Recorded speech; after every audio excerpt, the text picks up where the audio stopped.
Hello दोस्तों, तो कैसे हैं आप सब लोग। दोस्तों, आज मैं आपके लिए जो मिस्टीरियस मूवी लेकर आया हूँ, इसमें हम देखेंगे कि स्टैनले और उसके साथ बाकी लोगों को ये सजा मिलती है कि वो एक वीरान जगह पर खड्डे खोदें। उन्हें नहीं पता कि वो यहाँ इतने सारे खड्डे क्यों खोद रहे हैं, आखिर वो लोग यहाँ क्या ढूंढ रहे हैं। स्टैनले को यहाँ 18 महीने सजा काटनी थी। ये बहुत ज्यादा वक्त था और यहाँ उसकी जान भी जा सकती थी। इस जमीन के नीचे ऐसा क्या था, क्या वो वहाँ जिंदा बच पाए, और कौन था जो इनसे ये खड्डे खुदवा रहा था, ये सब हमें इस मूवी की कहानी में आगे जाकर पता चलेगा। दोस्तों, अगर आपको मेरी वीडियोस पसंद आ रही हैं तो कमेंट करके जरूर बताएं।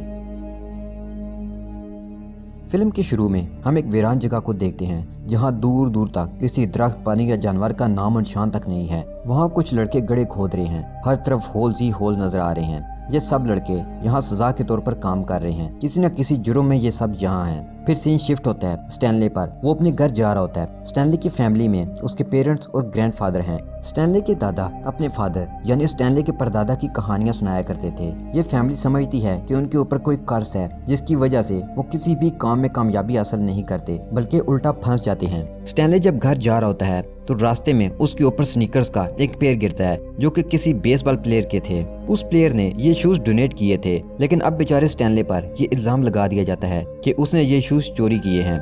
इन शूज के ऊपर रेड लाइंस हैं। स्टैनले पुलिस को देखकर भागना शुरू कर देता है और इन शूज को लेकर घर जाता है। उसके फादर पिछले कई सालों से पैरों से आने वाली स्मेल को खत्म करने के प्रोजेक्ट पर काम कर रहे थे और कामयाब नहीं हो रहे थे।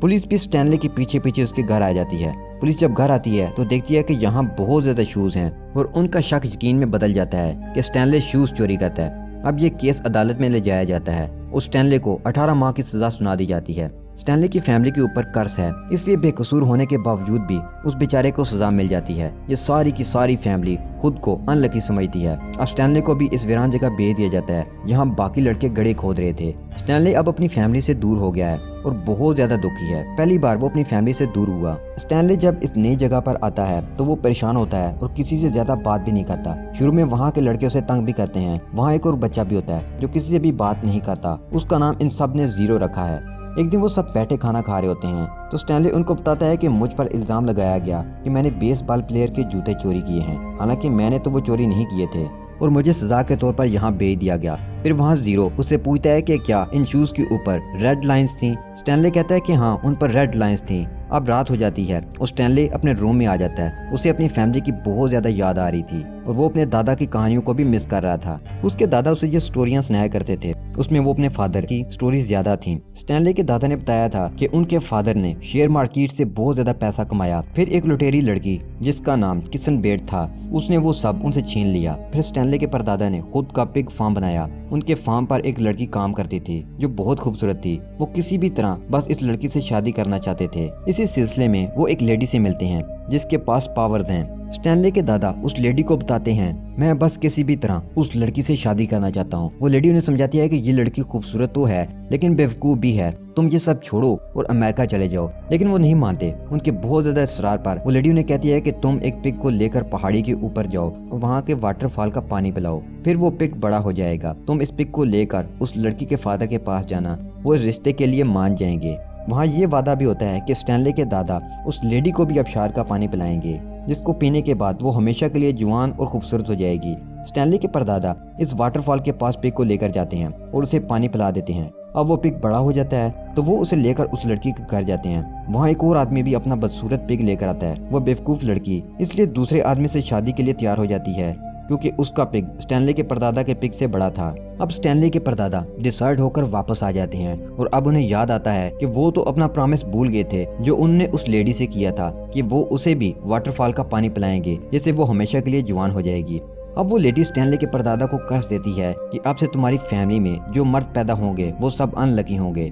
तो ये कर्ज तब से अब तक उनके खानदान में था। अब सीन प्रेजेंट में आता है। इस वीराने में सब गड्ढे खोद रहे होते हैं, लेकिन किसी को कुछ पता नहीं कि क्यों गड्ढे खोदे जा रहे हैं। खुदाई के दौरान स्टैनले को एक डिफरेंट चीज मिलती है। वो उसे लेकर इंचार्ज के पास जाता है ताकि वो खुश हो और उसे एक दिन की छुट्टी मिल सके। इंचार्ज स्टैनले को कहता है कि ये सब फजूल चीजें हैं, कुछ भी कीमती नहीं है। इंचार्ज उसे ये भी बताता है कि आज से 100 साल पहले वार्डन के दादा इस जगह जिसका नाम ग्रीन लेक है इसे चलाते थे। अब हम पास को देखते हैं, यानी आज से 100 साल पहले इस ग्रीन लेक गांव में एक लड़की थी जिसका नाम कैथरीन था। वो एक टीचर थी और वार्डन के दादा उसे पसंद भी करते थे। इस गांव में एक लड़का आता है जिसका नाम सैम है। ये लड़का वेजिटेबल्स लेने आता था। ये लड़का ब्लैक था और वार्डन के दादा को ब्लैक लोग बिल्कुल भी पसंद नहीं थे। वक्त गुजरता रहता है, सैम और कैथरीन एक दूसरे को पसंद करने लगते हैं। वार्डन के दादा को जब ये सब पता चलता है तो वो कैथरीन के स्कूल को आग लगवा देते हैं और सैम को भी पकड़ लेते हैं। कैथरीन ये सब देखकर डर जाती है। वो हेल्प के लिए पुलिस ऑफिसर के पास जाती है, लेकिन वो कैथरीन की हेल्प नहीं करता क्योंकि वो वार्डन के दादा के साथ मिला हुआ था।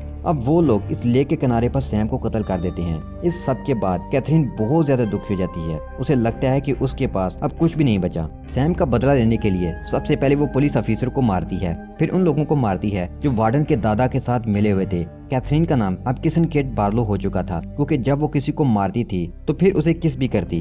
कैथरीन अब एक लुटेरन बन चुकी थी और उसने स्टैनले के दादा को भी लूटा था। अब हम प्रेजेंट में आते हैं और देखते हैं कि खुदाई के दौरान स्टैनले को एक गोली नुमा कोई चीज मिलती है। वहाँ एक लड़का जिसका नाम एक्सरे है, वो उससे ये गोली ले लेता है और इंचार्ज को दिखाकर एक दिन की छुट्टी ले लेता है। इसी दौरान इंचार्ज की गाड़ी से एक लड़का सूरजमुखी के बीज की थैली चुरा लेता है। इंचार्ज को इस बात का इल्म हो जाता है। उसे चोरी से बचने के लिए वो सब एक दूसरे की तरफ वो बीजों की थैली फेंकने लगते हैं। अब वो थैली स्टैनले के पास गिरती है और वो पकड़ा जाता है। स्टैनले इनकार नहीं करता बल्कि कहता है कि मैंने ये थैली चुराई है। सजा देने के लिए इंचार्ज स्टैनले को वार्डन के पास ले जाता है। वार्डन कहती है कि उसे जाने दो और खुदाई करने दो। वो उसे सजा नहीं देती। वहाँ से जाते हुए स्टैनले की नजर एक पोस्टर पर पड़ती है जिस पर किसन केट बार्लो लिखा हुआ था और गोली नुमा जो चीज स्टैनले को मिली थी जिसके ऊपर ये भी लिखा हुआ था वो गोली नहीं बल्कि किसन केट बार्लो की लिपस्टिक थी। स्टैनले को अब सारी बात समझ आ जाती है। स्टैनले अब वापस अपने गड़े की तरफ आता है तो देखता है कि उसकी जगह जीरो काम कर रहा है। वो स्टैनले को कहता है कि तुम मुझे लिखना पढ़ना सिखाओ,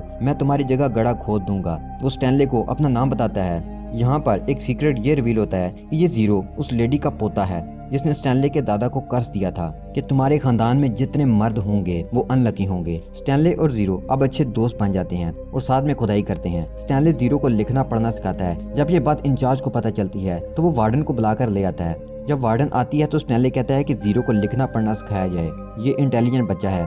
ये सुनकर इंचार्ज जीरो का मजाक उड़ाता है। जीरो को गुस्सा आता है और वो इंचार्ज पर अटैक कर देता है जिससे इंचार्ज बेहोश हो जाता है। अब जीरो डर कर इस वीराने में भाग जाता है। कोई भी उसका पीछा नहीं करता क्योंकि उन्हें पता है कि इस वीराने में भूख और प्यास से वो ज्यादा दिन तक जिंदा नहीं रह सकता। जीरो के जाने के बाद स्टैनले उदास हो जाता है और वो अपने दोस्त जीरो को बहुत मिस करता है। उसे अपने दादा की कहानी याद आ जाती है जिसमें उन्होंने बताया था कि जब किसन बेट ने उसके फादर को लूटा था तो उसके बाद वो एक ऊंची पहाड़ी पर गए थे जिसका नाम गॉड फिंगर था और इस पहाड़ी पर जाना कोई आसान काम नहीं था। वो वहाँ फंस गए थे।